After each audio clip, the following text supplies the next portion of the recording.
حبيت فكرة إنك تستعمل هاي السماعة كستاند تحط عليها تليفونك. إذا كنت بدي أشتري سماعة فبدي تكون بطاريتها تدوم ل45 ساعة تقريبا، وتقدم لي عزل ممتاز للصوت بمقدار 42 ديسبل، وصوتها يكون نقي واستجابتها سريعة.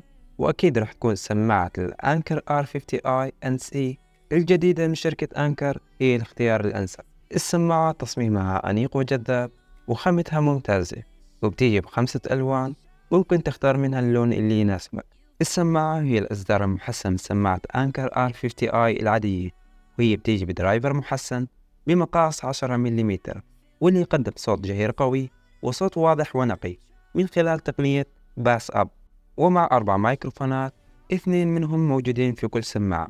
أنكر R50i NC تيجي بتقنية عزل الضجيج Active Noise Cancellation، ومن خلال وجود 4 مايكروفونات وخوارزميات الذكاء الاصطناعي، السماعة بتقلل الضجيج في الخلفية بمقدار 42 ديسبل.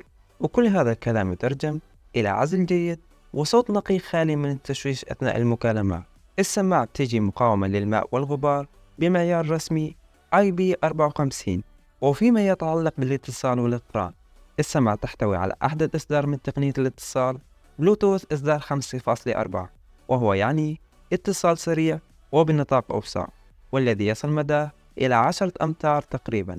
أما من ناحية البطارية فالسماعة بتدوم إلى 10 ساعات تقريبا بشحنة واحدة من وقت تشغيل الموسيقى، و45 ساعة تقريبا من إجمالي وقت التشغيل. سماعة الأنكر تجي بستاند بظهر علبة السماعة لحتى تحط عليها تليفونك، تستمتع بمشاهدة المحتوى والاستماع وانت لابس السماعة في نفس الوقت.